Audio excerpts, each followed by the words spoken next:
So കൂടുതൽ ആൾക്കാരും ട്രേഡിങ്ങിൽ fail ആവാനുള്ള ഒരു മേജർ റീസൺ ആണ് പ്രോപ്പർ റിസ്ക് മാനേജ്മെന്റ് യൂസ് ചെയ്യുന്നില്ല എന്നുള്ളത്. സോ അപ്പോൾ പ്രോഫോംസിന് വേണ്ടിയിട്ട് എങ്ങനെ പ്രോപ്പറായിട്ട് റിസ്ക് മാനേജ് ചെയ്തിട്ട് ട്രേഡ് ചെയ്യാന്നുള്ള കാര്യം നമുക്ക് നോക്കാം. പ്രോഫോംസിലോട്ട് വരുന്ന സമയത്ത് അവിടെ നമുക്ക് മേജറായിട്ട് 2 റൂൾസ് ഉള്ളത്. ഒന്ന് daily drawdown 5%, max drawdown 10%. Okay, ഇത് രണ്ടിൽ ഏതെങ്കിലും ഒന്ന് ഹിറ്റ് ആയി കഴിഞ്ഞാൽ നമ്മൾ ആ ഒരു ചലഞ്ച് ഫെയിൽ ആവും.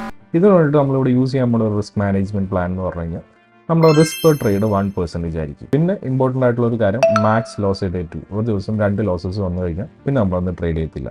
സോ അങ്ങനെ ചെയ്ത് കഴിഞ്ഞാൽ നമ്മുടെ ആ ഒരു മാക്സ് ലോസ് ഡേ 2% നമുക്ക് ഒതുക്കാൻ പറ്റും. അപ്പോൾ നമുക്ക് എന്ത് ചെയ്യാൻ പറ്റും, ഈ ഒരു ഡെയിലി ഡ്രോ ഡൗണിന് കോൺട്രി ചെയ്യാൻ പറ്റും. ഓക്കെ, 5% ഹിറ്റ് ആവത്തില്ല. മാക്സ് നമുക്ക് ഒരു ദിവസം 2% ലോസ് വരാം. എന്ന് പറഞ്ഞത് മാക്സ് ഡ്രോ ഡൗൺ ആണ്. അതിന് വേണ്ടിയിട്ട് നമ്മളിവിടെ യൂസ് ചെയ്യുന്നതെന്ന് പറഞ്ഞു കഴിഞ്ഞാൽ നമ്മുടെ അക്കൗണ്ട് ബാലൻസ് ഒരു 5% ഡ്രോ ഡൗണിലോട്ട് പോയി എന്ന് വിചാരിച്ചു. ഓക്കെ, അങ്ങനെ പറഞ്ഞ സമയത്ത് നമ്മൾ എന്ത് ചെയ്യും, നമ്മളെ റിസ്ക് നമ്മളവിടെ റെഡ്യൂസ് ചെയ്യും. 5% ഡ്രോ ഡൗണിലോട്ട് വന്നു കഴിഞ്ഞാൽ പിന്നെ നമ്മളവിടെ യൂസ് ചെയ്യുന്ന റിസ്ക് 0.5%. ഓക്കെ, ഒരു ട്രേഡിൽ നമ്മുടെ അക്കൗണ്ട് സൈസിൻ്റെ 0.5% ആയിരിക്കും നമ്മൾ റിസ്ക് ചെയ്യുന്നത്.